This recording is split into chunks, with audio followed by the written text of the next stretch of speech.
মুস্তাফা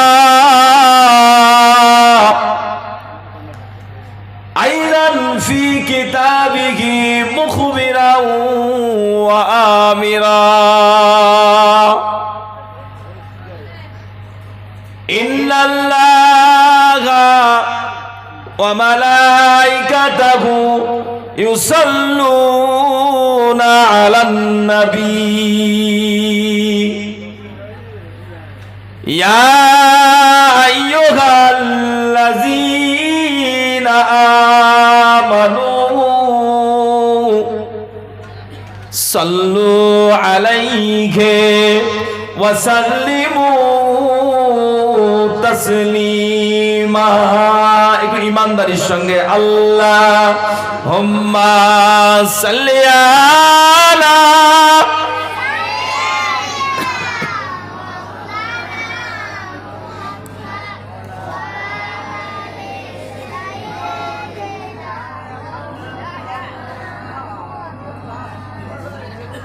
আচ্ছা, দরুদ শরীফ কি বাচ্চাদেরই পড়তে হয়?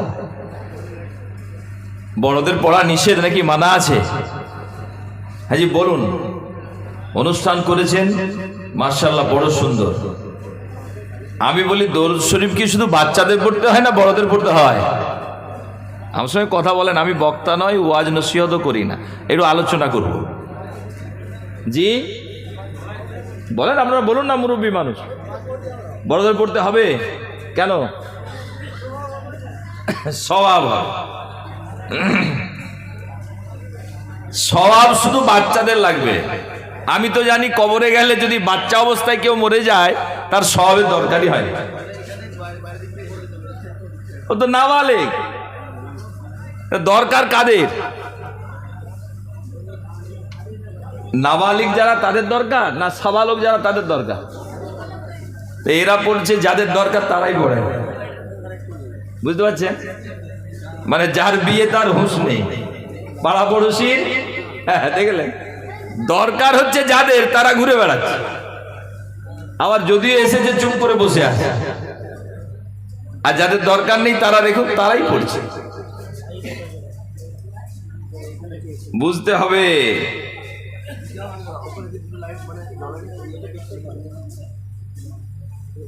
ভাইরা আমার, বাবাজিরা আমার, ছেলেরা, বাচ্চারা, মায়েরা, বোনেরা, বেটিরা, দরুদ শরীফের ক্ষমতা যদি আপনি জানতেন, দরুদ শরীফের তাকত, শক্তি, ক্ষমতা, পাওয়ার অফ দরুদ যদি আপনি জানতেন, আপনি যদি বুঝতেন, তাহলে একটা সময়ও আপনি সঠিকভাবে যদি বুঝতে পারতেন, একটা সময়ও আপনি দরুদ বিনে কাটাতেন না। সূক্ষ্মভাবে বুঝে দেখুন, আপনি আমি আল্লাহ পাকের বান্দা, আল্লাহ পাকের দাস, আল্লাহ পাকের গোলাম, গোলামের বাচ্চা গোলাম। আমার বাপ আল্লাহর গোলাম, আমি তার ছেলেও আল্লাহর গোলাম। আল্লাহ আমাদের প্রভু, আল্লাহ আমাদের স্রষ্টা। সৃষ্টির কাজ আলাদা, স্রষ্টার কাজ কিন্তু আলাদা। সৃষ্টি আলাদা, স্রষ্টা কিন্তু আলাদা। যে মাবুদ সে তৈরি করেছে আর আমাকে তৈরি করেছে, মাবুদের মতো আমি জীবনে কোনোদিন হতে পারবো না। মাবুদ যা করবে আমি করতে পারবো না, কেননা স্রষ্টার সৃষ্টির পার্থক্য যদি কেউ বুঝে নেয় তাহলে সে বুঝতে পারবে স্রষ্টা কি জিনিস আল্লাহ, আর সৃষ্টি হলো বান্দা। সুতরাং আল্লাহর কাজ আর বান্দার কাজ এক কোনোদিন হতে পারে না। ইবাদত, বন্দেগী, উপাসনা, পূজা অর্চনা যা হবে সব কিন্তু আল্লাহর জন্য হবে। বান্দা ইবাদত করবে, বান্দা সিজদা করবে, বান্দা রোজা করবে, বান্দা হজ করবে, বান্দা নামাজ পড়বে, সব কিন্তু আল্লাহর জন্য হবে। কিন্তু আল্লাহ কখনো নামাজ পড়বে না, আল্লাহ কখনো ইবাদত করবে না। ভাইরা আমার, মুরব্বিরা আমার, আল্লাহর সঙ্গে বান্দার কাজ কখনো এক হবে না। কিন্তু কোরআন বলছে, শুনে রেখে দিন, জেনে রেখে দিন, আমি পড়েছি, পাঠ করেছি আয়াতটা, ইন্নাল্লাহা ওয়া মালাইকাতাহু ইউসাল্লুনা আলান নবী ইয়া আইয়ুহাল্লাযীনা আমানু সাল্লু আলাইহি ওয়া সাল্লিমু তাসলিমা। আল্লাহ কোরআন বলছে, কোরআন শরীফ যখন স্বয়ং আল্লাহর কথা, আল্লাহ নিজে ব্যক্ত করে বলছেন, ও দুনিয়ার মানুষেরা, তোমরা কি জানো তোমরা যে কাজ করো এই কাজ আমি আল্লাহ কোসমিন কালেও করি না, কিন্তু তোমাদের একটা কাজ আছে, ওই কাজটা আমি স্বয়ং আল্লাহ করি। একটু জোরে বলা যাবে না? কোরআনে এই কাজটা এমনই কাজ, আল্লাহ নিজে গর্ব করে বলছেন, অহংকার করে বলছেন, ইন্নাল্লাহা, নিশ্চয়ই নিশ্চয়ই আমি আল্লাহ, ওয়া মালাইকাতাহু, এবং আমি আল্লাহ আমার সকল ফেরেশতারা মিলে একসঙ্গে, একেবারে আমি আল্লাহর সঙ্গে আমার বান্দা আমার ফেরেশতাদের মিলিয়ে দিয়ে আমরা একসঙ্গে আল্লাহর নবীর উপরে দরুদ পড়ি। সুতরাং দুনিয়ার মানুষ যে কাজ স্বয়ং আমি আল্লাহ করি, ওই কাজ বান্দা তুই কেন করবি না? আমি তোকে ওয়ার্ডার করলাম, খবরদার তোরাও আমার নবীর উপরে দরুদ পাঠাবি। এই দুনিয়ার জমিনে শুধু দরুদ পড়ে, শুধু দরুদ শরীফ পাঠ করে, শুধু দরুদ শরীফের উপরে আমল করে যুগে যুগে জামানায় এমনও মানুষ এসেছে, পয়দা হয়েছে, জন্ম নিয়েছে, যে মানুষগুলো শুধু দরুদ শরীফের উপরে আমল করে জীবিত অবস্থায়, যারা নবীর যুগ থেকে শত শত বছর পরে জন্মেও মদিনা শরীফে আমার নবী আরাম করছেন, কিন্তু দূর পৃথিবীর জমিনে থেকে এই দরুদের উপরে শুধুমাত্র আমল করে আল্লাহর নবীকে চামড়ার চোখে দিদার হয়ে গেছে। স্বয়ং নবীর সঙ্গে দিদার হয়েছে শুধু দরুদের বদৌলতে।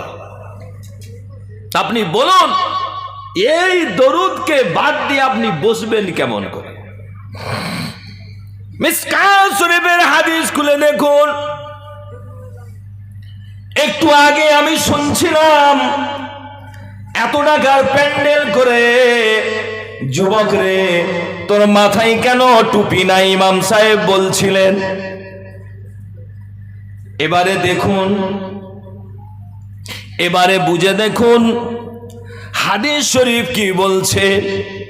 আজ পুরো বিষয়টা আমার কিন্তু এটাই থাকবে, এই টুপি পরা আর বিনা টুপি, এই দুজনের কি অবস্থা আমি কিন্তু কুরআন হাদিস থেকে বলবো। আজকে যে জওয়ান যুবক ছেলেরা এই অনুষ্ঠানের আয়োজন করেছে, এই জওয়ান যুবক ছেলেরা তাদের আয়োজনটা কতটা সার্থক হবে এর উপরে হাদিস কোরআন থেকে বলার চেষ্টা করব ইনশাআল্লাহ। কিন্তু বুঝে দেখুন, দরুদ শরীফের ব্যাপারে আল্লাহ রসুল হাদিস শরীফ মিসকাত শরীফে বলছে, হযরত জিবরিল আমিন আলাইহিস সালাতু ওয়াস সালাম আল্লাহর নবীর কাছে এসেছেন। আল্লাহর নবীর কাছে এসে আল্লাহর নবীর কাছে বলছেন, ইন্না জিবরাইল আলাইহিস সালাম ক্বালা লি ইল্লা বিশরকি আন্নাল্লাহ আযজা ওয়া জাল্লা ইয়াকুলু লাকা মান সাল্লা আলাইকা সালাতান সাল্লাইতু আলাইহি ওয়া মান সাল্লামা আলাইকা সাল্লামতু আলাইহি।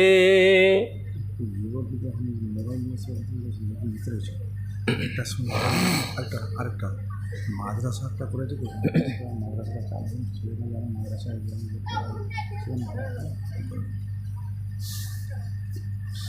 ভালো করে বুঝে দেখুন, হাদিসটা মিসকাত শরীফ খুলে দেখুন। আল্লাহ নবীর কাছে জিবরিল স্বয়ং এলো, আল্লাহ নবীকে খবর দিল, ইয়া রাসূলুল্লাহ, হাবিবাল্লাহ, আপনার উম্মতেরা যদি আপনার উপরে কেউ দরুদ পড়ে, আমরা আল্লাহ তার উপরে রহমত বর্ষণ করতে থাকে। শুধু তাই নয়, মান সাল্লামা, যে রাসূলকে একবার সালাম দেয়, সাল্লামতু আলাইহি, ও জিবরিল বলে দাও আমার নবীকে যদি কোনো বান্দা কোনো উম্মত সালাম দেয়, আসসালামু আলাইকা ইয়া রাসূলুল্লাহ, এই সালাম যখন সে দেয়, আল্লাহ বলেন আমি নিজে জিবরিল বলে দাও আমার নবীকে সালাম দিলে আমি আল্লাহ ওই মানুষটাকে সালাম দিতে থাকি। আর একটু জোরে বলা যাবে না? নারে তাকবীর! ভাইয়েরা আমার, মুরব্বীরা আমার, বুঝে দেখুন, প্যান্ডেল করেছেন, অনেক কিছু করেছেন, অনেক খরচা করেছেন, অনেক খরচ করেছেন, অনেক মিলাদ করেছেন, অনেক মাহফিল করেছেন, সব আয়োজন হয়েছে, আল্লাহকে রাজি করতে পারলেন না, রাসূলকে রাজি করতে পারলেন না, কি হবে? সব বেকার, ঠিক না বলুন? ভালো করে বুঝুন, জীবনটা বেশি দিনের নয় বাবা, এ কথাও আমি শুনছিলাম, জীবনটা বেশি দিনের না, কটা দিন সব শেষ হয়ে যাবে। মরণ কিন্তু কাউকে ছাড়বে না। এই দুনিয়া দেখুন, যারা বয়স হয়ে গেছে এই বাচ্চাদের দিকে তাকান, এদের চোখে মুখে কত স্বপ্ন। একদিন আপনারও ছিল, দেখতে দেখতে স্বপ্ন দেখতে দেখতে বাস্তবায়ন কবে করবেন, দেখতে দেখতে দেখুন আয়নাতে গিয়ে চুলদাড়ি সব পেকে সাদা হয়ে গেছে, চোখের সামনে ভাসছে, এখনো শিক্ষা হয় না, কবে হবে? বুঝুন, খেয়াল করুন। जिंदगी एक किराए का घर है, एक ना एक दिन बदलना पड़ेगा।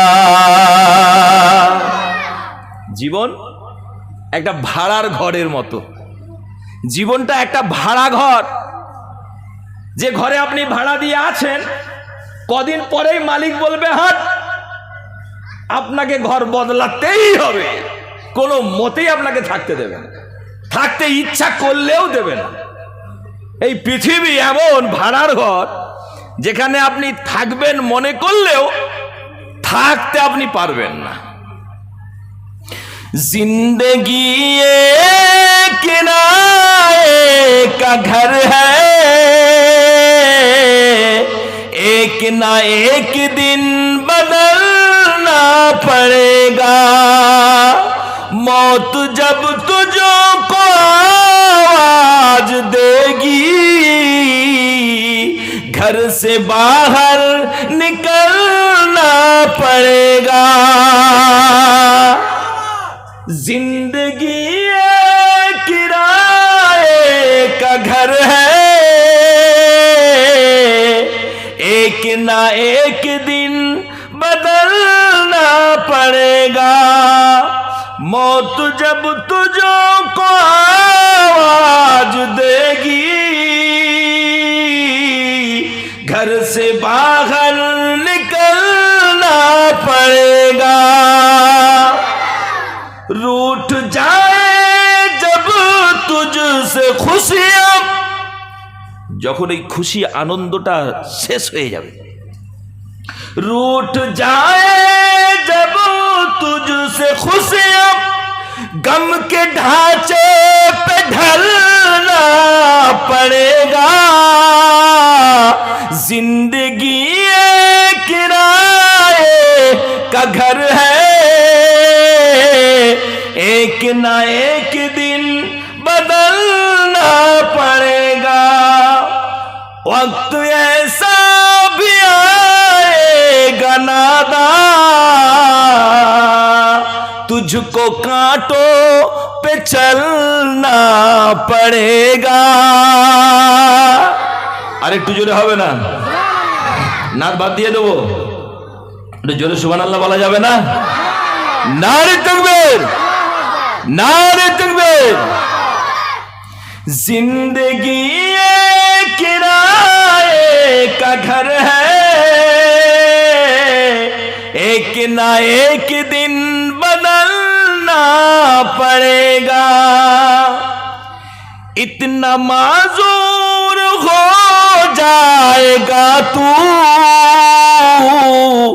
इतना मजबूर हो जाएगा तू। দুর্বল হয়ে যাবেন, শরীর এই বল থাকবে না যে শরীরটা দিয়ে লাফাচ্ছিলেন, লাফ দিচ্ছিলেন। আজকে সেই শরীর একটু পা বড় করতে গেলে বুকটা ধড়পড় করে, মাজুর হয়ে যাবেন। इतना माजूर हो जाएगा तू, इतना मजबूर हो जाएगा तू, इतना मजबूर हो जाएगा तू, इतना मजबूर हो जाएगा तू। ये जो मखमल का चोला है तेरा, एक कफन में बदलना पड़ेगा।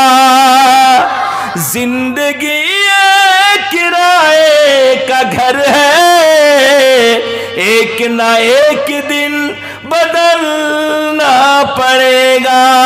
अल्लाहुम्मा सल्ली अला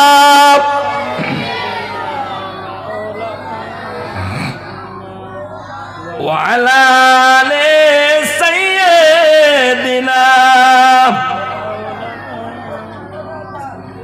ভাইরা আমার, মুরব্বীরা আমার, জওয়ান যুবকেরা, ছেলেরা, বাচ্চারা, আমি বলছিলাম অন্তত পক্ষে আর কিছু হোক না হোক, আল্লাহ রসুলের শানে আপনি যদি দরুদ শরীফ পাঠ করেন, সবচেয়ে বেশি যদি কেউ খুশি হয় সেটা হলো আপনার আমার প্রভু আল্লাহ।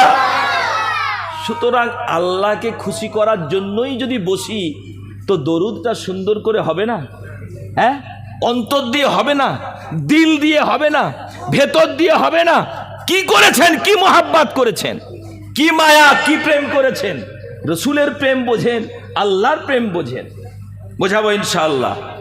কিন্তু দরুদটা যদি ভক্তি আপনার না আসে, এটা অত্যন্ত দিলে লাগে, ভেতরে লাগে, এত বলে করলাম কি?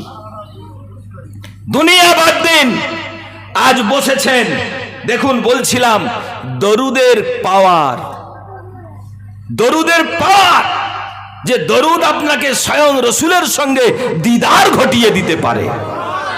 আর একটু জোরে হবে না? ভাইরা আমার, মুরব্বীরা আমার, ছেলেরা, বাচ্চারা, মায়েরা, বোনেরা, বেটিরা, জওয়ান যুবকেরা, অনেক কথা শুনবেন বাবা, কিন্তু একটুখানি আমল করে যান।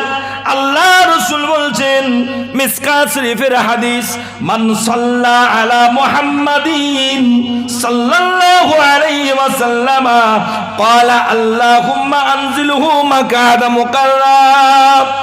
যখন কোনো মানুষ, যখন কোনো আল্লাহর বান্দা, যখন কোনো নবী পাকের উম্মতি আল্লাহ রসুলের উপরে সালাম পড়ে, দরুদ পড়ে, আল্লাহ রসুলের উপরে দরুদ পাঠ করে, আর বলতে থাকে, আল্লাহুম্মা আনজিলহু মাকআদিল মুকাররম, হে আল্লাহ তুমি আমার নবীকে তোমার সান্নিধ্যের জায়গাটা দাও, ইলা ইয়াউমিল কিয়ামাহ, কিয়ামতের দিনে তুমি আমার নবীকে সবচেয়ে উৎকৃষ্ট, সবচেয়ে সম্মানের, সবচেয়ে মর্তবাওয়ালা জায়গাটা তুমি আল্লাহ দান করে দিও। আল্লাহ রসুল বলছেন, যখন কোনো উম্মাত এটা দিল দিয়ে, মন দিয়ে, অন্তর দিয়ে সে চাইবে যে আমার রসুল আল্লাহর সান্নিধ্য পায় আর তার উপরে দরুদ পাঠ করা হয়, আমার রসুল বলেছেন ওয়াজাবাত লাহু শাফাআতি। ও দুনিয়ার মানুষেরা, এই মানুষটা যে জান প্রাণ দিয়ে, মন দিয়ে, অন্তর দিয়ে আমি নবীকে ভালোবেসে আমার জন্য দরুদ পড়ে আল্লাহর কাছে কামনা করে, আমার উৎকৃষ্ট মানের জায়গা কিয়ামতের দিনে আল্লাহর কাছে যে আশা করে, আমার নবী বলছেন তার জন্য আমার সুপারিশ করা, আমার শাফাআতটা আমি রাসূল আমি নিজে ওয়াজিব করে নিলাম। আর একটু জোরে বলা যাবে না? নারে তাকবীর। রাসূল বলছেন, যদি কেউ বলে একবার যে আল্লাহ তোমার রাসূল সবচেয়ে উৎকৃষ্ট মানের জায়গা তাকে আল্লাহ তুমি দাও।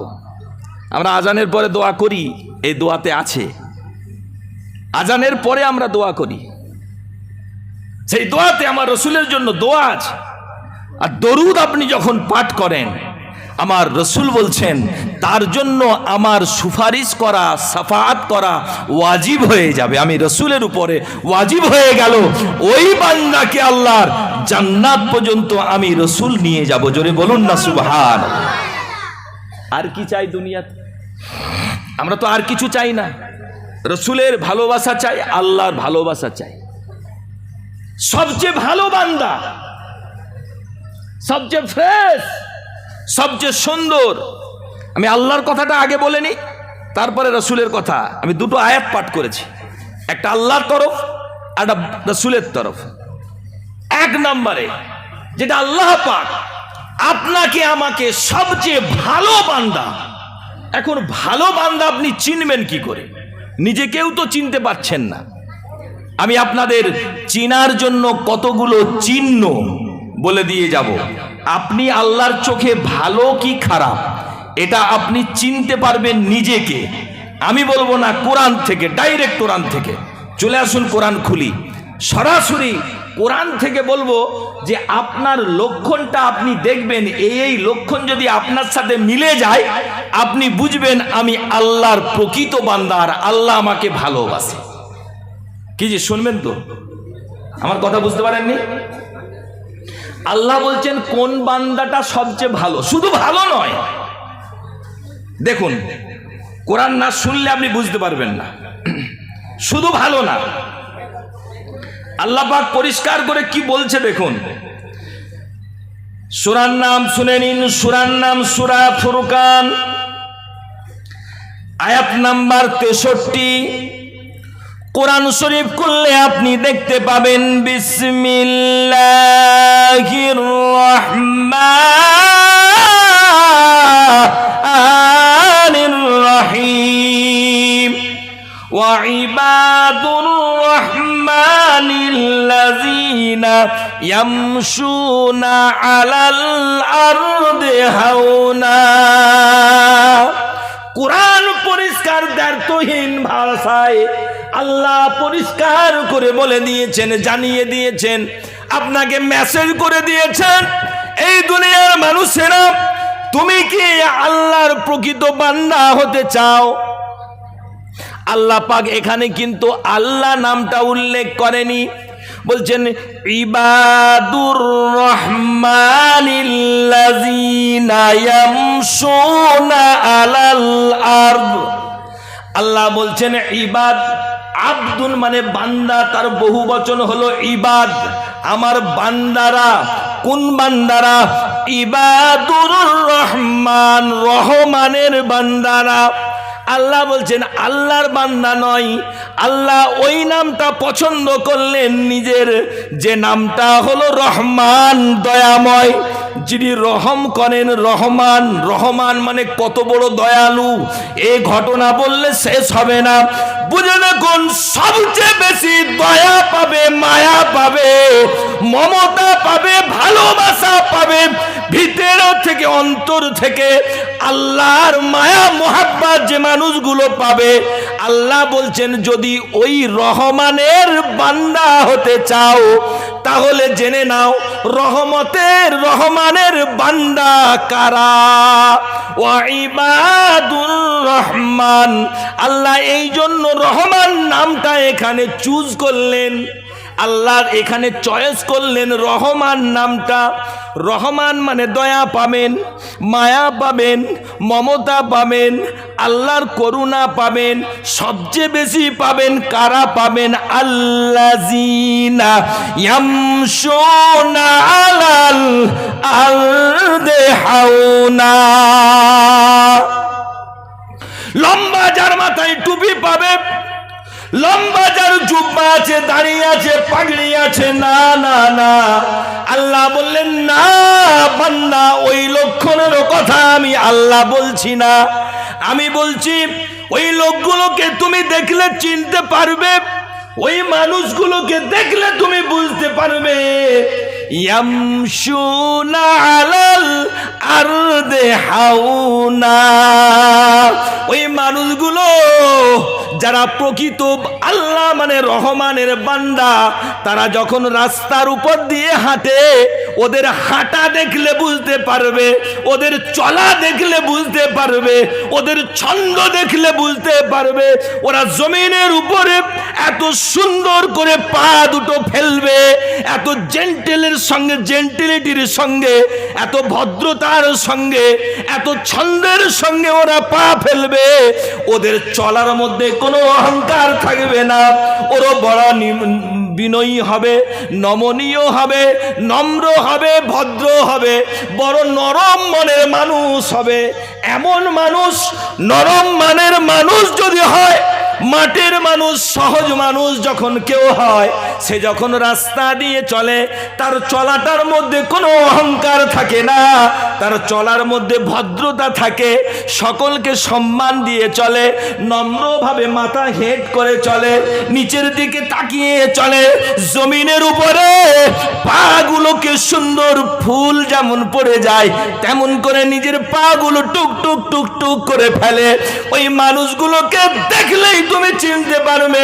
ইয়ামশুনা আলাল আরদি হাওনা, এক নম্বর চিহ্ন আল্লাহ কোরআনে বললেন, ওদের চলন দেখলেই বুঝতে পারবি ওরা তো আমি রহমানেরই বান্দা। দেখুন, এত কিছু থাকতে, এত নামাজ থাকতে, রোজা থাকতে, কোরআন থাকতে, ইবাদত থাকতে, বন্দেগী থাকতে, দাড়ি থাকতে, টুপি থাকতে, আল্লাহ সব বাদ দিয়ে বললে ওর চলন দেখলে বুঝে নিবি ওটা আমার বান্দা। আপনি দেখবেন, যদি সত্যি আপনার অনুভূতি থাকে, অনুভূতি, আপনার সত্যিকারের অনুভূতি যদি থাকে, কারু বাড়িতে যদি আপনি যান, কারু বাড়িতে বসলে এক গ্লাস পানি দিয়ে আপনাকে যখন আপ্যায়ন করে, ওই গ্লাসটা, গ্লাসের পানিটা, ওই মানুষটার আশাটা, ওর দরজা খোলাটা, ও হেঁটে হেঁটে এসে আপনার হাতে দেবে, আপনাকে ধরাবে, এই পর্যন্ত পুরোটা যদি আপনি সুন্দর করে তাকিয়ে দেখেন, তাহলে ওর ফ্যামিলি কালচারটা আপনি পুরো বুঝে নেবেন, ঠিক না? যাদের চোখ আছে তারা কিন্তু পারবে, এ অভিজ্ঞতা যার আছে, সেন্স যার আছে, সে কিন্তু বুঝে নেবে। ঠিক অভিজ্ঞ মানুষরা বলুন বুকে হাত দিয়ে যে আপনি কিন্তু কোনো মানুষের চলা দেখলে, তার আশা দেখলে, তার অ্যাপিয়ারেন্স দেখলে, তার অবয়ব দেখলে আপনি ঠিক বুঝে নেবেন যে লোকটা ভালো হবে না খারাপ হবে, মোটামুটি আন্দাজ করেন। তা আল্লাহ বললেন, বান্দা, প্রকৃত আল্লাহর বান্দা তোকে চিনতে হলে তাহলে দেখতে পাবি জমিনের মধ্যে একদল মানুষ কিন্তু রয়েছে, তোদের মধ্যেই লুকিয়ে আছে। হয়তো একসঙ্গে চাষ করিস, একসঙ্গে রেশন আনতে যাস, একসঙ্গে খাওয়া দাওয়া করিস, একসঙ্গে বাজার করিস, একসঙ্গেই নামাজ পড়িস, তুই কিন্তু বান্দা চিনতে পারিস না। যে মানুষটা জমিনের উপরে ছন্দের সঙ্গে সুন্দর করে চলে, ওর পা ফেলা দেখে, ওর সুন্দর বিচরণ দেখে, জমিনের উপরে হাঁটা দেখলে বোঝা যাবে আসলে ওই মানুষটা নম্র ভদ্র এমনই হবে, ওকে দেখলেই আল্লাহ রহমানের বান্দা মনে হয়ে যাবে। এক নম্বর আল্লাহ বললেন চিহ্ন হলো, দেখবে ওরা অহংকার তাকাব্বুরের সঙ্গে হাঁটবে না, ওরা যে হাঁটবে একদম সুন্দর করে আস্তে আস্তে নম্রভাবে, জেন্টেল ভাবে, ভদ্রভাবে। এবারে দেখবে ওদেরকে আবার বিরক্ত করার লোকও কম থাকে না। ভালো লোকের পেছনে কিছু শয়তান লাগে, দেখবেন ভালো লোক চুপচাপ থাকে, সাথে পাঁচে থাকে না, কারু ঝগড়া ঝামেলায় থাকে না, দেখবেন ওর পেছনে কিন্তু লোক লাগে। পেছনে যখন লোক লাগে, আল্লাহ এ কথাই বলেছেন, ওয়াইজা খাতাবাহুমুল জাহিলুনা, এই জাহেলগুলো, মূর্খগুলো, যারা জানে না, ওকে চেনে না, ওর কদরটা আমার কাছে কতটা রয়েছে, আমি আল্লাহ কতটা ওকে মায়া করি, যারা জানে না, যারা চেনে না, ওই মূর্খগুলো যখন তার কাছে কোনো কথা বলে তার পেছনে লাগে, তার সমালোচনা করে, যখন তার সঙ্গে কথা বলতে থাকে জানে আমাকে উল্টো পাল্টা বলাবে, ভুল পথে নিয়ে যাবে, খারাপ কিছু বলবে, অ্যাটিটিউড খারাপ কিছু করাবে, ওই মানুষগুলো বুঝতে পারে। যখন মূর্খরা তার পেছনে লেগে যায়, তিনি বলেন ক্বালু সালামা, তারা তখন সালাম দিয়ে মূর্খ মানুষগুলোর কাছ থেকে আস্তে করে ওখান থেকে সরে চলে যায়। আল্লাহ তাদেরকে বাঁচিয়ে নেয়, কি করে? সালাম দিয়ে চলে যায়। এই তুই তো খুব বড় বাবা, হ্যাঁ, কি ভদ্র হয়েছিস রে, আজকাল তোকে দেখি না, পেছনে চিমটি কাটে। ওরা বেশি ঝামেলা করবে না, ওরা শুধু বলবে, আল্লাহ কোরআন বলছে ক্বালু সালামা, ওরা শুধু সালাম দিয়ে ওর কাছ থেকে বিদায় নিয়ে নেবে। এক নম্বর কোরআন বলছে, আমি বলছি না। বুঝুন, নামাজ পড়েছেন, নামাজ পড়ে ফজরের নামাজ পড়েই বেরিয়েছেন, কার পেছনে লাগবো দল বেঁধে। এই শোনা সাত্তার ভাই, এই আব্দুর রহিম ভাই, শোনো, জানো তো এই লাগাচ্ছে লোকের পেছনে। এরা কিন্তু এই আদতের হবে না। হয়তো দেখে আপনাকে বড় নামাজি মনে হবে না, কিন্তু তাদের চলার ছন্দ আলাদা হবে, তারা কোনো বিবাদের দিকে যাবে না। আমি বলছি না, কোরআন বলছে। দ্বিতীয় নম্বরে দেখুন, মূর্খ সূর্খ মানুষও হতে পারে, আবার এলেমও থাকতে পারে, অগাধ এলেম। যদি সত্যি এলেম থাকে তাহলে সে ঝুঁকে যায়, অল্প এলেম থাকলে তখন সে এমনি হয়, আর যখন ডিপ এলেম থাকে তখন সে ঝুঁকে যায়। কথা বুঝতে পেরেছেন? আসুন, ওয়াল্লাযীনা ইয়াবিতুনা লিরাব্বিহিম সুজ্জাদাও ওয়া কিয়ামা। এরপরে কোরআন বলছে, খবরদার ওদেরকে দেখতে পাবি, ওরা কোনো দুনিয়ার বেশি কাজে মশগুল হবে না, যতটুকু দরকার অতটুকু করবে, যতটুকু প্রয়োজন ততটুকু করবে, তার বাইরে কিছু করবে না, কোনো ঝামেলায় জড়াবে না। বড্ড সাদাসিধে মানুষ তারা হবে, বড্ড অবলা মানুষ তারা হবে, বড্ড নরম দিলের মানুষ তারা হবে। তুমি যা বলবে বিশ্বাস করে নেবে, তোমার সঙ্গে সহজ সরল ব্যবহার করবে। ওই মানুষগুলো রাত্রি হয়ে গেলে, সবাই ঘুমিয়ে গেলে, তখন মনে করে আল্লাহ দুনিয়ার জমিনে কটা দিন থাকবো, এবারে এই বলে আল্লাহকে মনে পড়ে যায়, দেখবেন টুকটুক করে গিয়ে একটু উজু করে মুসাল্লাটা নিয়ে আল্লাহর স্মরণ নামাজের জন্য দাঁড়িয়ে যায়। রাত্রিবেলায় কেউ জানে না, লম্বা টুপিও লাগাই না, লম্বা জুব্বাও লাগাই না, লম্বা তসবিহ হাতে নিয়ে বাইরে দেখাই না। ওরা রাত্রি হয়ে গেলে চুপি চুপি যখন কোনো কাজ থাকে না, আল্লাহর জন্য 1 রাকাত 2 রাকাত, 1টা 2টো সিজদা হলেও আল্লাহর জন্য সিজদাতে দাঁড়িয়ে যায়। সহজ মানুষ কি করবে? কাজ নেই, চাষ নেই, পানি খাওয়ানো নেই, কিছুই নেই, কি করবে? তখন চলে যায়, গিয়ে একটু নামাজটা পড়ি 2 রাকাত। কিছু তো জানি না, কিছু তো বলতেও পারবো না, জানতেও পারবো না, কাকে কি বলবো, কি কাজ করব, চাষবাস সব হয়ে গেছে, এখন একটু ফ্রি আছি, যাই একটু নামাজ পড়ি। দাঁড়িয়ে যায় আল্লাহর সিজদায়, দাঁড়িয়ে যায় সোজা আল্লাহর জন্য প্রশংসা আদায়ের জন্য। কিছু জানুক আর না জানুক, তারা গিয়ে দাঁড়িয়ে যায়, আল্লাহ অন্তত তোমাকে একটা সিজদা তো করি। আল্লাহ তুমি এত দিয়েছো, এত মেহেরবানি করেছো, এরা তো আল্লাহর মায়া পাবে, ওদের অনুভব হবে, ওদের সংসারে বরকত হবে। ওরা গরিব হলেও ওদের মধ্যে তৃপ্তি থাকবে। আপনি কোটিপতি হলেও আপনার টাকার নেশা থাকবে, কোটি কোটি টাকা অর্জন করেও আপনার শান্তি পাবেন না। আরো 2টো বিয়ে করবেন, আরো 2টো বাড়ি করবেন, আরো 2টো গাড়ি করবেন, আরো 2টো জমি করবেন, আরো ব্যবসা করবেন। নেশা আপনাকে এই দুনিয়ায় পাগল করে দেবে, কিন্তু সহজ সরল আল্লাহওয়ালা যারা হবে, তারা সুষ্ঠুভাবে, নম্রভাবে, ভদ্রভাবে যতটুকু পাবে তার মধ্যে তাদের ইতমিনান থাকবে, তাদের কলিজাটা অনেক বড় হবে। তারা যখন একটু সময় পাবে রাজনীতি করবে না, তারা লোকের পেছনে বাস দেবে না, কারু অনিষ্ট করবে না, তারা একটু সময় পেলে আল্লাহ বলে দাঁড়িয়ে যাবে। কিছু জানে না, অন্তত একটু নামাজ পড়ি, যদি বলুন না সুবহানাল্লাহ। এরা তো আল্লাহওয়ালা। আরে বান্দা উম্মতে মুহাম্মাদি হওয়ার কারণে আমি গ্যারান্টি দিচ্ছি, হাদিস দিয়ে প্রমাণ করে দেবো, আজকে এই মজলিসে যত মানুষ এসেছে, এ নামাজি হোক বেনামাজি হোক, ঈমানটা 1 ফোঁটা হলেও আছে বলেই এসেছে। এই ঈমান নিয়ে এ জায়গায় জুটে গেলে খোদার কসম, তার জন্য আমার রাসূল জান্নাতের পেগাম দিয়ে দিয়েছেন, বলুন না সুবহানাল্লাহ। কিন্তু আল্লাহর নিজের হয়ে যাওয়া, আল্লাহর একটা উপহার পাওয়া এক জিনিস, আল্লাহ জান্নাত দেবেন, উপহার আপনি পাবেন, এটা এক জিনিস।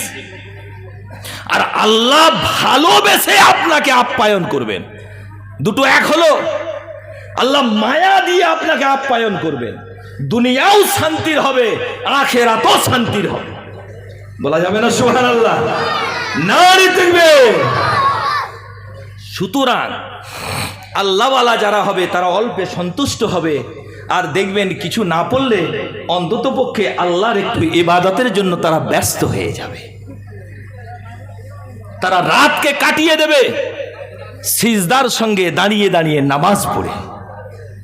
ভাইরা আমার, মুরব্বীরা আমার, 3 নম্বর চিহ্ন দেখুন, কত বাস্তব চিহ্ন। বিসমিল্লাহির রহমানির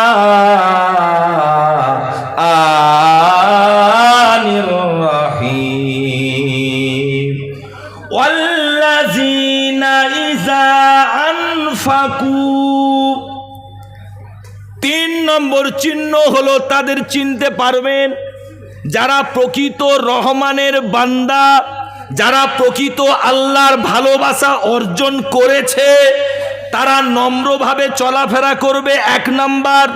2 নাম্বার, রাতের বেলা নির্জনে আল্লাহর ইবাদত করবে। 3 নম্বরে বলেছে ইজা আনফাকু। আল্লাহ বলছে বান্দা দুনিয়ায় চলতে গেলে, দুনিয়ায় চলাফেরা করলে ওই মানুষেরা কেনাকাটা করবে। আমি যা রুজি দিয়েছি, রোজগার দিয়েছি, ওই রোজগার থেকে তারা খরচ করবে। তাদের খরচ করার কায়দা তুমি যদি দেখো, তাহলেও তুমি চিনতে পারবে ওরা আল্লাহর প্রকৃত বান্দা কিনা। কোরআন সেটা সুন্দর করে বলছে, ইজান ফাকু, যখন তারা খরচা করে, লাম ইউসরিফু ওয়া লাম ইয়াকতুরু ওয়া কানা বাইনা যালিকা কাওয়ামা। কি সুন্দর কথা, পরিষ্কার করে কথা বলছে। যখন তারা কেনাকাটা করবে, খরচ করবে, তাদের দেখবে তারা অযথা করবে না, যেখানে সেখানে করবে না, খামখেয়ালি করবে না। রেজেক তো আল্লাহ দেয়। এই জওয়ান যুবক ছেলেরা, আমি তোমাদের সতর্ক করে দিয়ে যেতে চাই, জীবনের একটা সময় থাকে যখন তোমাকে আল্লাহ রুজি দেয়, ইনকাম দেয়।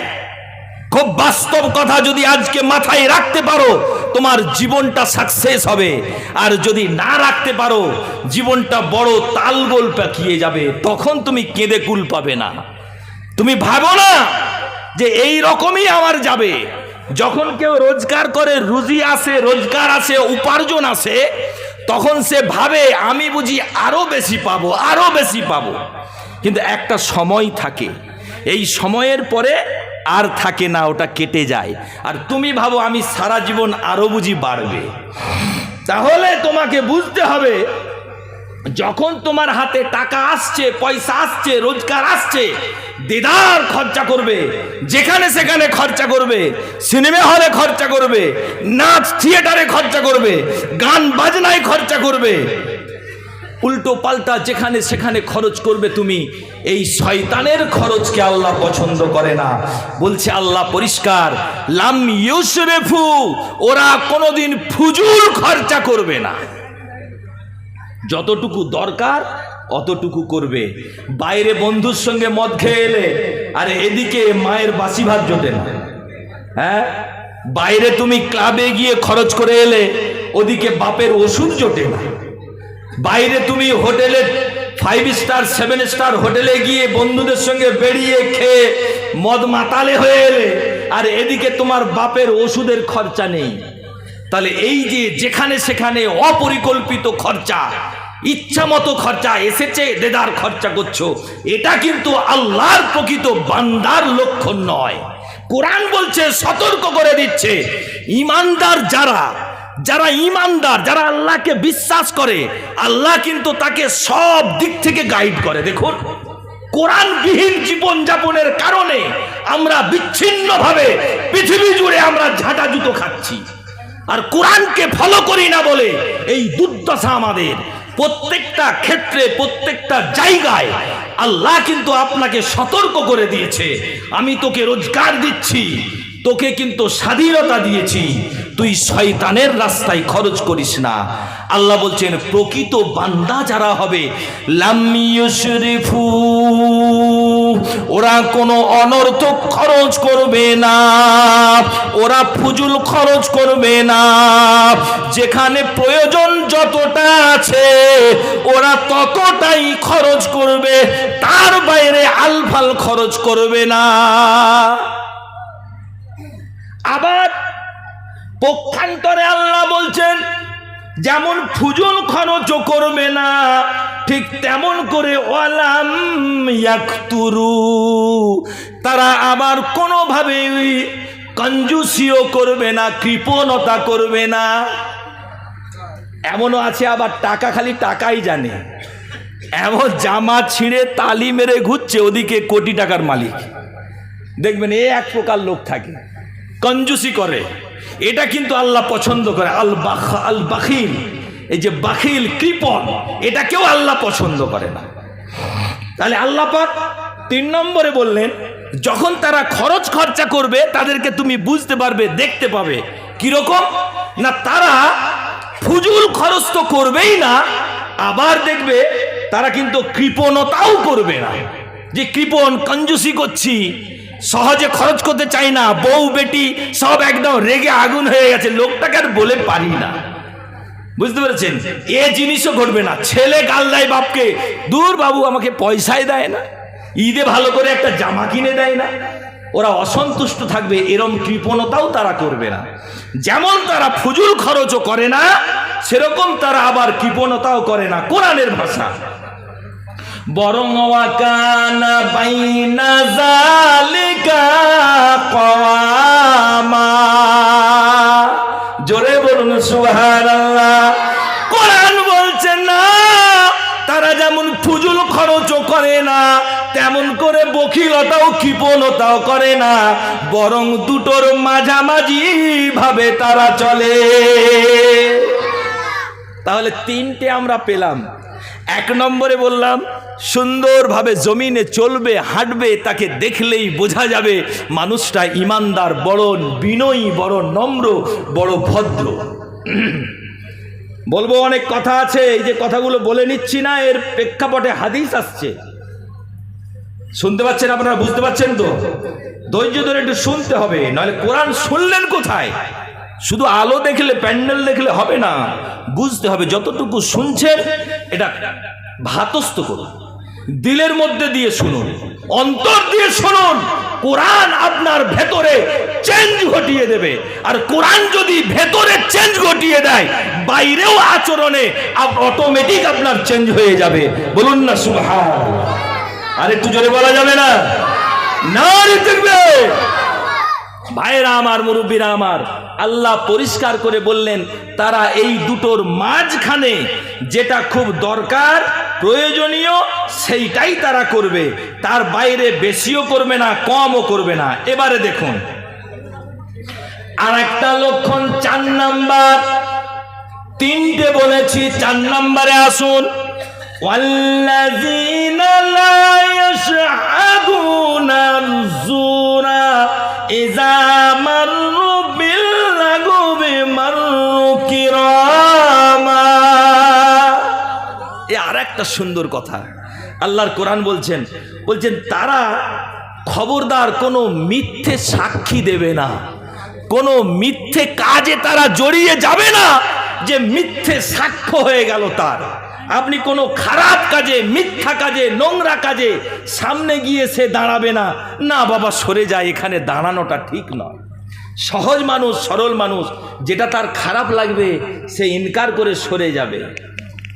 কিন্তু আবার আল্লাহ বলছে, এমনও হতে পারে যে রাস্তায় চলছেন আপনি সরল সহজ, কোনো নোংরা কাজে, খারাপ কাজে, মিথ্যা কাজে আপনি নেই, অথচ আপনাকে কিন্তু তারা জড়িয়ে দেবে, মানুষ কিন্তু জড়িয়ে দেবে।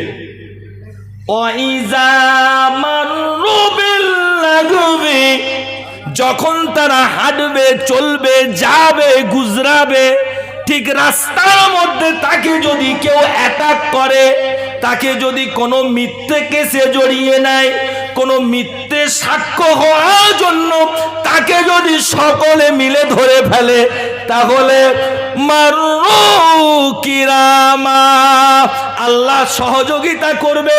আর সে ভদ্রভাবে চুপ করে টুস করে ওখান থেকে সরে যাবে। ওকে কিছুতেই রাখতে পারবে না। ভদ্র হবে, ভালো হবে, সে ওর মধ্যে জড়িয়ে যাবে, এ হবে না। বলছে কিরামা, কিরামের মানে হচ্ছে জেন্টেল, ভদ্রভাবে, আদর্শভাবে, কাউকে বিরক্ত করেও নয়, কাউকে গাল দিয়েও নয়, কারোর সঙ্গে ঝগড়া করেন। বেন, তুই আমাকে এইসব কাজে জড়াবি? জানিস আমি কে? আমি খুব নামাজি, আমি আল্লাহওয়ালা, আমি আলেম, আমি হাফেজ, আমি মুফতি সাহেব, আমি কারি সাহেব, আমি পীর সাহেব, এ কথা বলবে না, বলে ঝগড়া করবে না। কে? আল্লাহ বলছেন কিরামা, সে ভদ্রভাবে ওখান থেকে সরে যাবে টুক করে। তাহলে বুঝুন, আমি যে চিহ্নগুলো বলছি, আল্লাহর কোরআন বলছে এগুলো হলো ইবাদুর রহমান। এবারে তারা কি করবে?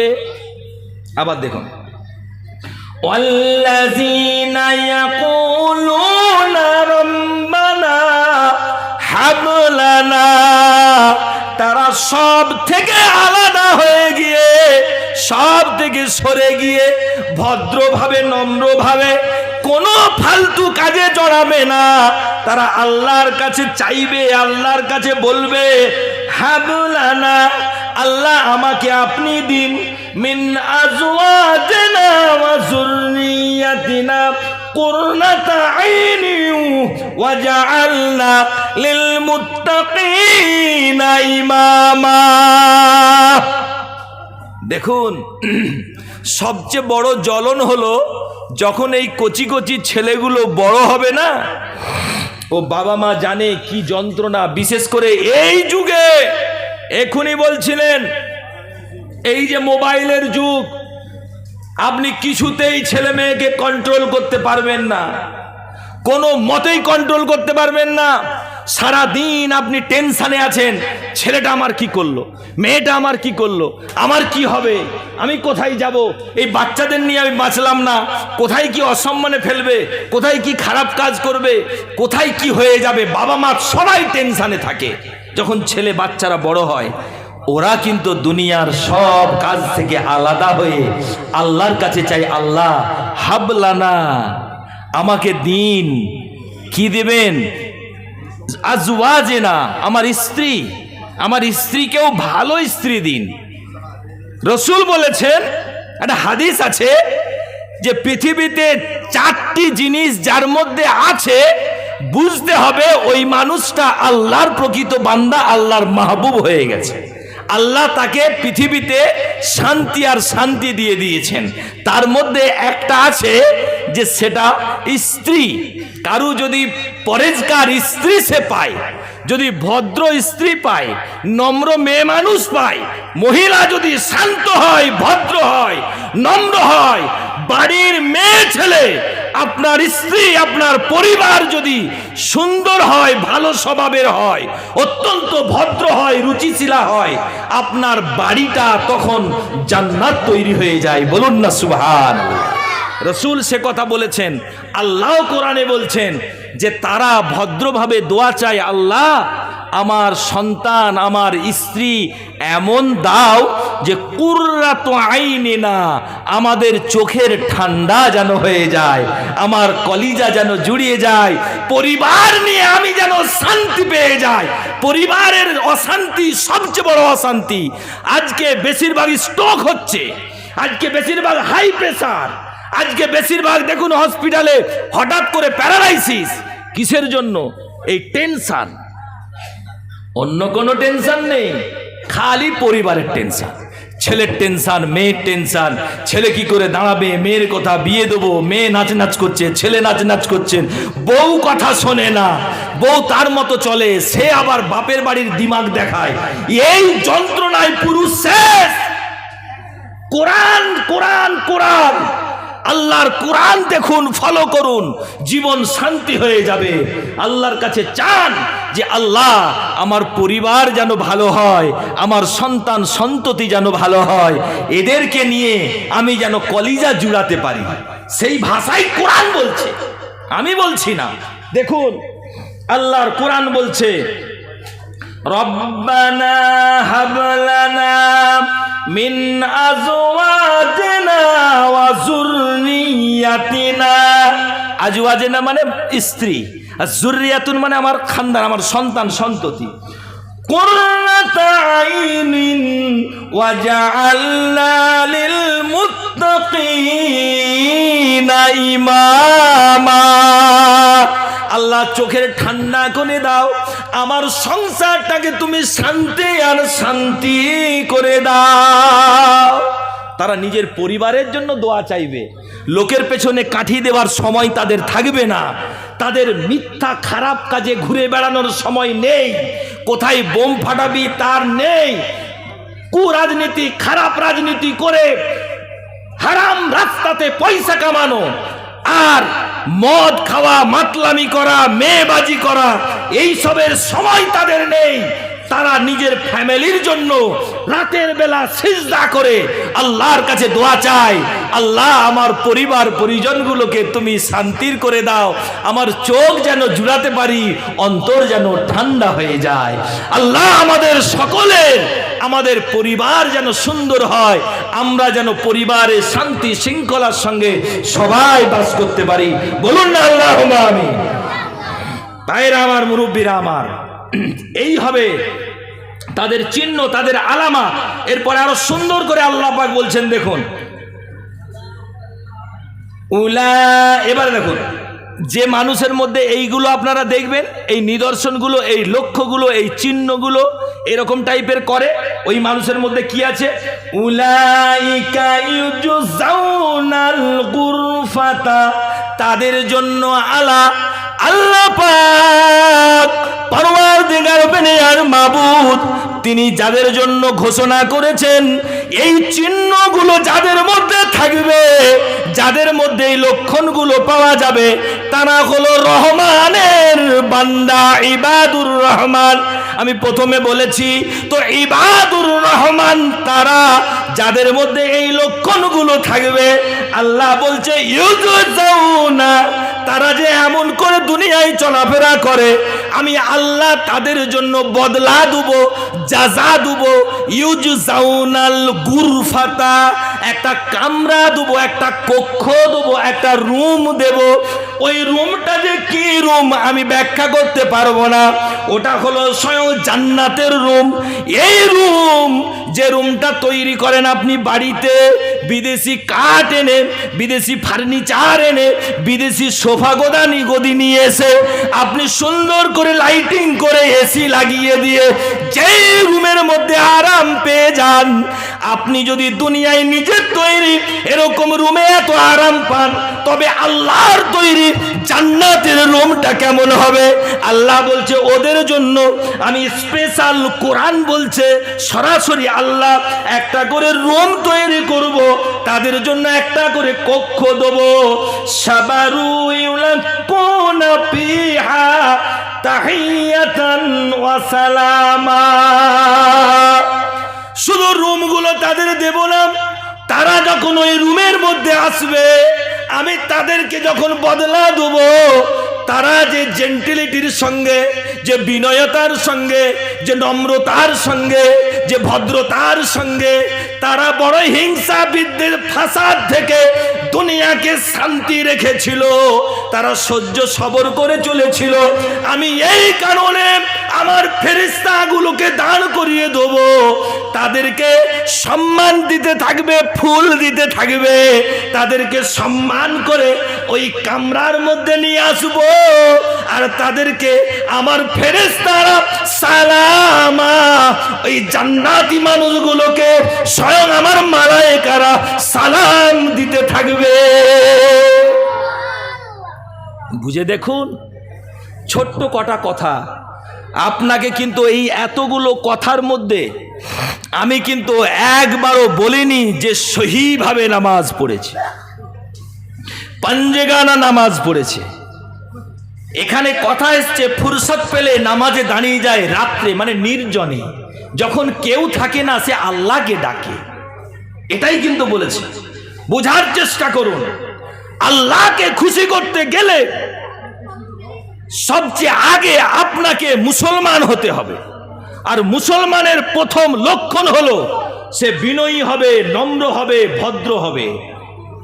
কোথা থেকে আপনি বলছেন আমি তো অনেক বড় আলেম, আমি বিরাট বড় মুফাসসির, আমি বিরাট বড় মুহাদ্দিস, আমি অনেক বড় পীর, আমি হাজি সাহেব, গাজী সাহেব, তাহলে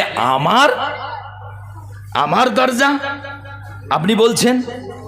আল্লাহ বলছেন না, ও জিনিস আমি দেখব না। তুমি যত বড় আলেম হও, যত বড় পীর হও, যত বড় হাজি হও, যত বড় গাজী হও, তোমার মধ্যে ভদ্রতা আছে কিনা, তোমার মধ্যে শিষ্টাচার আছে কিনা। তুমি অত্যন্ত পণ্ডিত, কিন্তু তোমার মধ্যে নম্রতা নেই, ভদ্রতা নেই, তোমার মধ্যে আদব নেই, শৃঙ্খলা নেই, তোমার মধ্যে কিচ্ছু নেই। সুতরাং আদবের নাম হলো ঈমান। এবারে দেখুন, আমি আল্লাহর কথা বললাম, আল্লাহ কেমন বান্দা চয়েস করে, পছন্দ করে, এটা কিন্তু কোরআন থেকে বলেছি। আরেকটি কথা বলেছিলাম কি, রাসূল, ঠিক সব কিছু, যত জেন্টেল, ভদ্রতা, নম্রতা, যা কিছু আল্লাহ বলেছেন পরিপূর্ণভাবে আমার রসুলের মধ্যে প্রত্যেকটা আলামত, চিহ্ন সবচেয়ে উজ্জ্বল ছিল। জোরে বলুন না সুবহান। আমার রসুল এলেন, আল্লাহ পাক এটা কেন বললেন? দুনিয়াতে শান্তি স্থাপনের জন্য। এবারে এই শান্তির জন্য, শান্তির সবচেয়ে বড় দূত আমার রসুল, সে আয়াত আমি পাঠ করেছি। আল্লাহর কোরআন বলছে, দেখেন, বিসমিল্লাহির রহমানির রহিম, قد جاءكم من الله نور وكتاب মুবিন।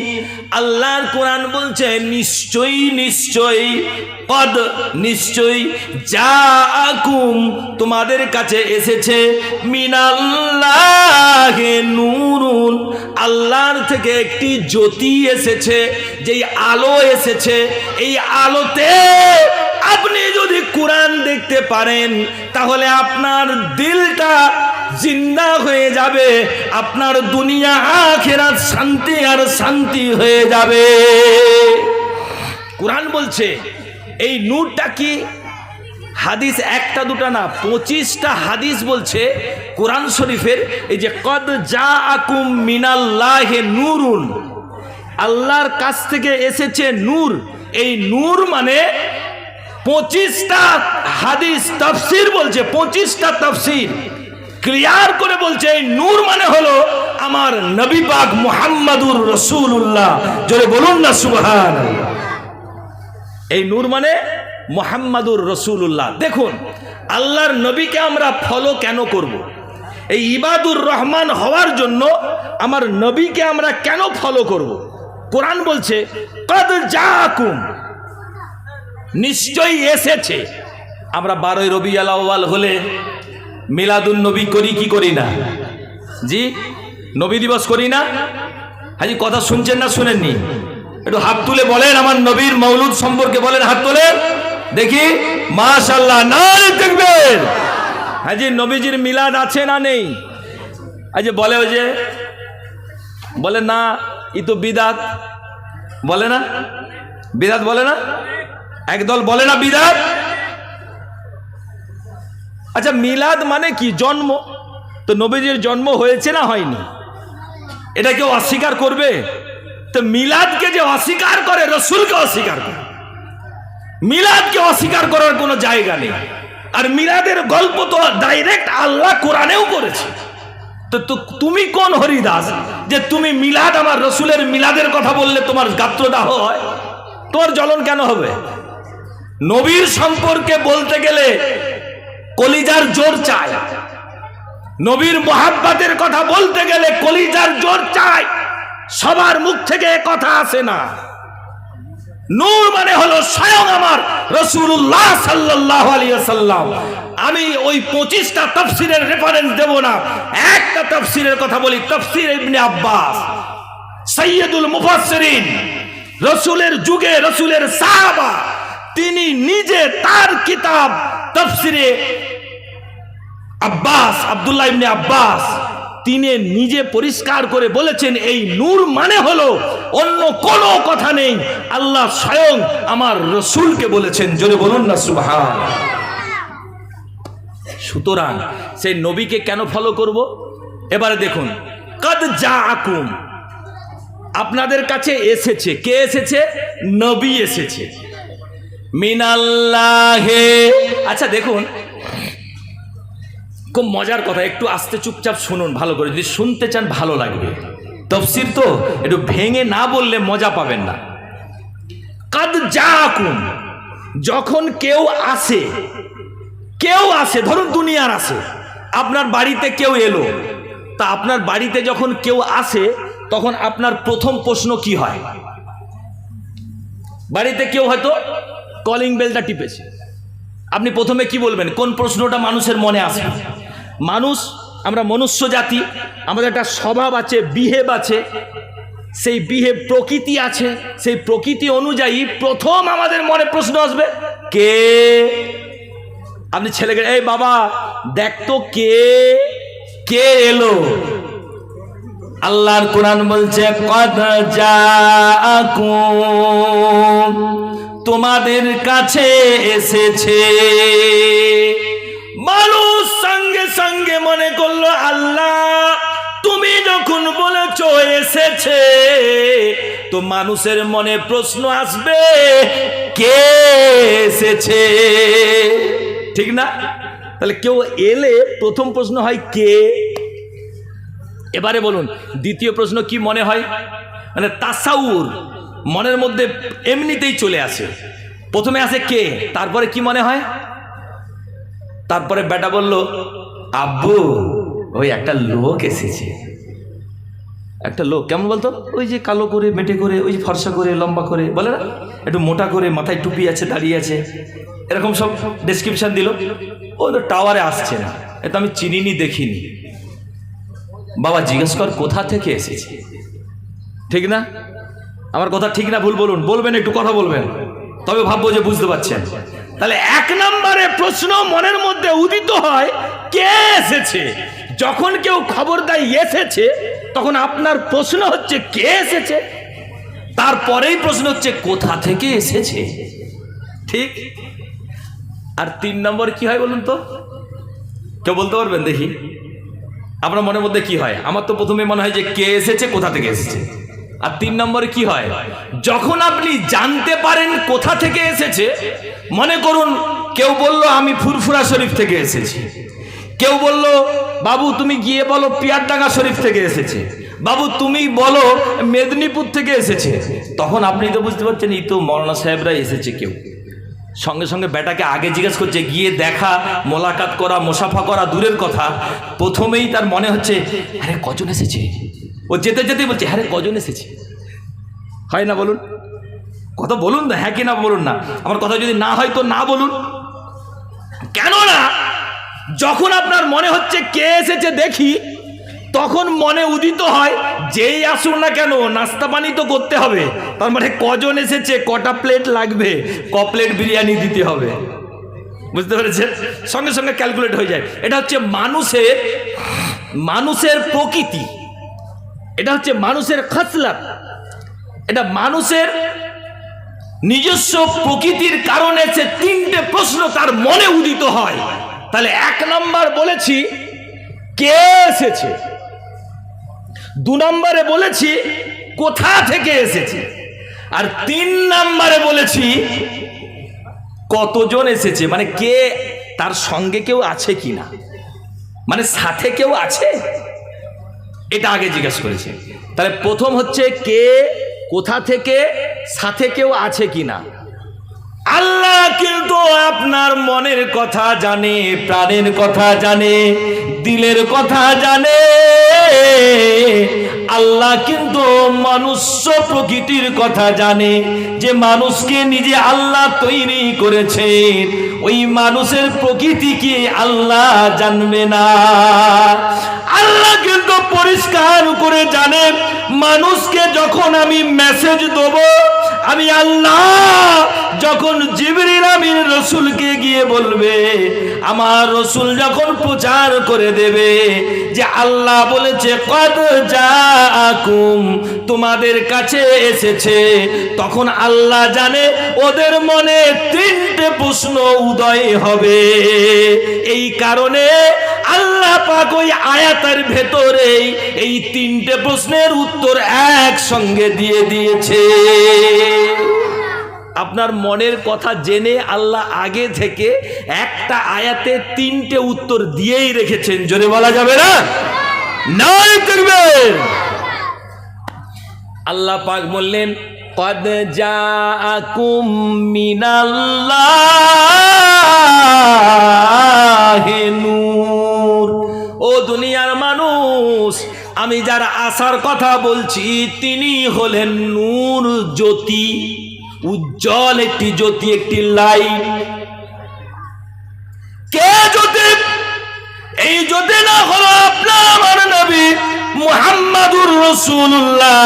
আল্লাহ তাকে কোরআনে নূর বলে উল্লেখ করেছে। তাহলে 1 নম্বর প্রশ্নের উত্তর হয়ে গেল, নূর এসেছে, নবী এসেছে। কোথা থেকে এসেছে, কেন কোথা থেকে এসেছে, এই প্রশ্নের উত্তর দেওয়া কেন লাগবে? কেন জরুরি একটা কথা বুঝে দেখুন, কোথা থেকে এসেছে আপনি যখন জিজ্ঞাসা করবেন তাহলে তার সঙ্গে অনেক প্রশ্ন জড়িয়ে আছে। যখন কেউ মিশর থেকে আসে, যখন কেউ আমাদের দেশের ইউপি থেকে আসে, যখন কেউ বিহার থেকে আসে, যখন কেউ উড়িষ্যা থেকে আসে, যখন কেউ বাংলাদেশ থেকে আসে, যখন কেউ নেপাল থেকে আসে, যখন কেউ ভুটান থেকে আসে, প্রত্যেকটা আসার উপরে আপনি কিন্তু বুঝে যাবেন কেমন হবে। উড়িষ্যা থেকে যে আসবে ওর কথাবার্তা উড়িয়া হবে, নেপাল থেকে যে আসবে ওর কথাবার্তা নেপালি হবে, ওর পোশাকটা নেপালি হবে, ওর যাবতীয় কৃষ্টি কালচার, ওর জবান, ভাষা, রুচি, সংস্কৃতি, আদব, আখলাক যা হবে সব কিন্তু নেপালের মতো হবে।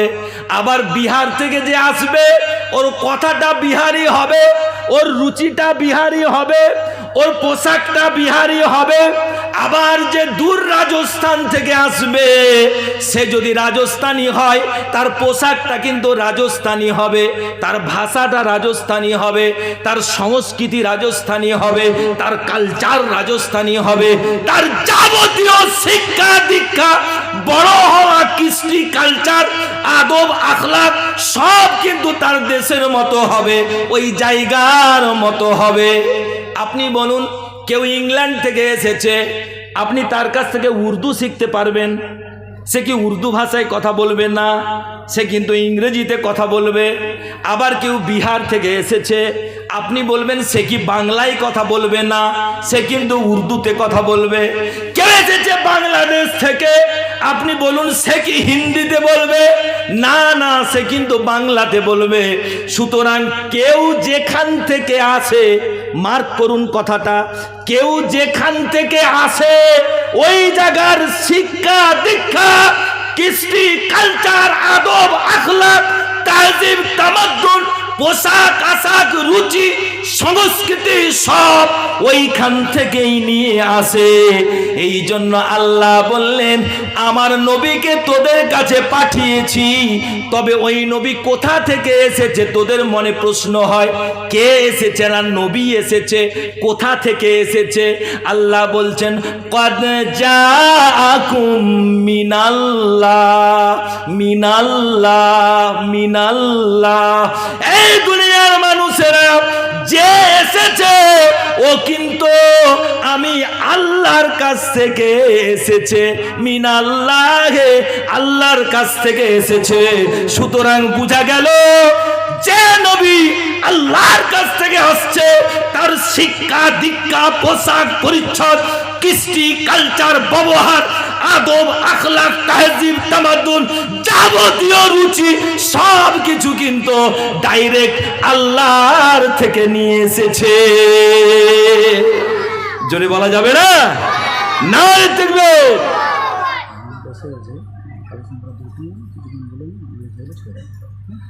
তাহলে বুঝে দেখুন, মিনাল্লাহে, আল্লাহর থেকে এসেছে। কে এসেছে? রসুল এসেছে। কোথা থেকে এসেছে? আল্লাহর কাছ থেকে এসেছে।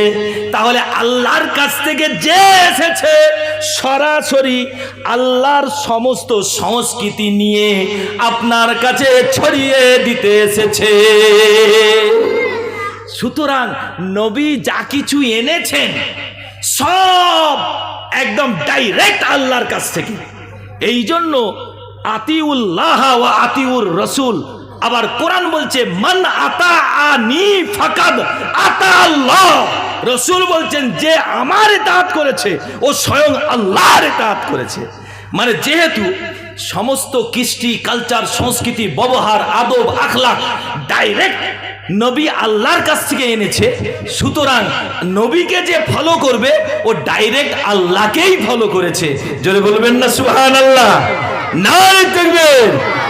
এই জন্য নবী হলেন, আমরা যেমন আল্লাহ আল্লাহ, নবী নবী, আল্লাহ স্রষ্টা, নবী সৃষ্টি, কিন্তু নবীর মধ্যে আল্লাহ পাকের ডাইরেক্ট দেওয়া সমস্ত কিছু স্বয়ং নবীর উপরে সবটা রয়েছে। জোরে বলুন না সুবহানাল্লাহ। এখানে আবার শিরক করলে হবে না। আল্লাহ পাকের যত গুণাগুণ, নবীর কাছে যা কিছু রয়েছে, এ ডাইরেক্ট কিন্তু আল্লাহর কাছ থেকে পাওয়া। আপনি বলুন, সমস্ত মানুষের শিক্ষাগুরু আছে, আমার নবীর কোনো শিক্ষাগুরু আছে দুনিয়াতে? কেউ শিখিয়েছে? কেউ শিখিয়েছে? রসুলের ওস্তাদ বলে কেউ দাবি করতে পারবে না। দেখুন কোরআনে আসছে, বিসমিল্লাহির রহমানির রহিম। আর রহমান, যে রহমানের বান্দার কথা আপনাদের বলছিলাম, আল্লাহ বলছে আর রহমান, রহমান আমি আল্লাহ। আল্লামাল কুরআন, নবীকে বলছেন নবী আপনাকে কেউ শিখায় না, স্বয়ং আল্লাহ আল্লামাল কুরআন, আপনাকে আমি আল্লাহ কুরআন শিখিয়েছি। পৃথিবীর জমিনে আমার নবীর জন্য কেউ উস্তাদ দাবি করতে পারবে না, স্বয়ং নবীর উস্তাদ হলেন আপনার আমার প্রভু আল্লাহ। জোরে বলা যাবে না সুবহানাল্লাহ? ভাইরা আমার, মুরব্বীরা আমার, ওই নবী পাক সাল্লাল্লাহু আলাইহি ওয়াসাল্লাম তিনি এমন নবী ছিলেন যে নবীকে ডাইরেক্ট আল্লাহ সব কিছু দিয়েছিলেন। সুতরাং ওই নবীর অবমাননা আল্লাহ কখনো সহ্য করতে পারে না। আল্লাহ সব পারে, নবীর অবমাননা কোনোদিন সহ্য করবে না। কেননা নবীকে অবমাননা করা মানে ডাইরেক্ট আল্লাহকে অবমাননা করা। নবীকে মেনে চলা যেমন আল্লাহকে মেনে চলা, তেমন করে নবীর অবমাননা করা মানে আল্লাহ নিয়ে অবমাননা করা। আপনি যাই করুন না কেন, আমি বলছিলাম আপনি নামাজি হন, পরেজগার হন, আল্লাহওয়ালা হন, মুত্তাকি হন, যাই হন না কেন, খবরদার আপনি যদি নবীর উপরে এক ফোঁটা বেয়াদবি করে ফেলেন, তাহলে নামাজ, রোজা, হজ, যাকাত সব কিছু আপনার কিন্তু বরবাদ হয়ে যাবে। ও ইমানদার, ও মুসলমান, ও দিনদার, আল্লাহওয়ালা, পরেজগার, খবরদার নবী বিনে আপনার ঈমানটাই পুখতা হবে না। নবী বিনে আপনি এক কদমও চলতে পারবেন না। নবী বিনে যদি না চলতে পারেন, ওই নবী ছাড়া ঈমানটাও কমপ্লিট হবে না। আহারে দয়াল নবী আসলে তুমি ভুবনে, আহারে দয়াল নবী কেমনে ভুলি তোমারে। আল্লাহুম্মা সাল্লি আলা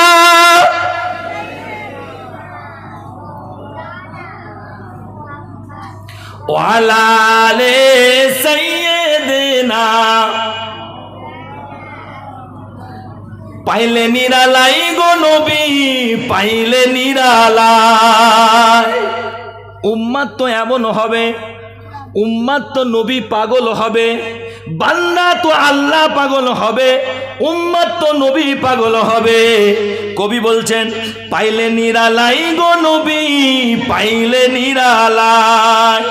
দুই কদমে চুমু দেব, দুই কদমে চুমু দেব, চরণ ধুলি মাখবো গায়। পাইলে নিরালাই গো নবী, পাইলে নিরালাই। সুবহানাল্লাহ বলা যাবে না? আপনি বলুন, নবীকে যদি আপনি পান, নবীকে যদি একবার পাওয়ার সুযোগ হয়, কি করবেন? হ্যাঁ, মনের আবেগ কি কম আছে? যদি নবীর উপরে ভালোবাসা থাকে, মনের আবেগ কি কম আছে বলুন? পাইলে নিরালাই গো নবী, পাইলে নিরালাই। পাইলে নিরালাই গো নবী, পাইলে নিরালাই।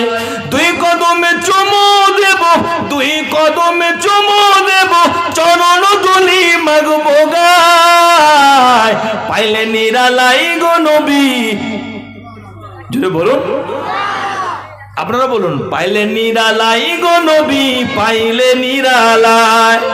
পাইলে নিরালাই গো নবী, বলুন পাইলে নিরালাই। দুই কদমে চুমু দেব, চরণ দুলি মাখবো গায়, পাইলে নিরালাই গো নবী, পাইলে নিরালাই। দয়ার নবী বহু দূরে, আরব সাগরের পারে, দয়ার নবী বহু দূরে, আরব সাগরের পারে। হৃদয় মাঝে আছেন নবী, হৃদয় মাঝে আছেন নবী, শুয়ে মদিনায়,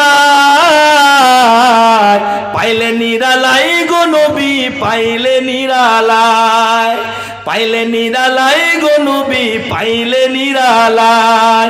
দুই কদমে চুমু দেব, চরণ ধুলি মাখবো গায়, পাইলে নিরালাই গো নবী, পাইলে নিরালাই। আওয়াল তুমি হইলে সিজদ, আখেরে করিলে গমন, আওয়াল তুমি হইলে সিজদ, আখেরে হইলে গমন।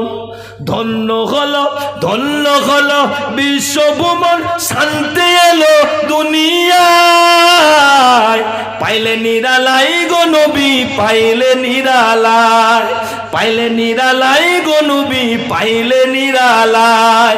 দুই কদমে চুমো দেব, চরণ ধুলি মাখবো গায়, পাইলে নিরালাই গো নবী, পাইলে নিরালাই। আল্লাহুম্মা সাল্লি আলা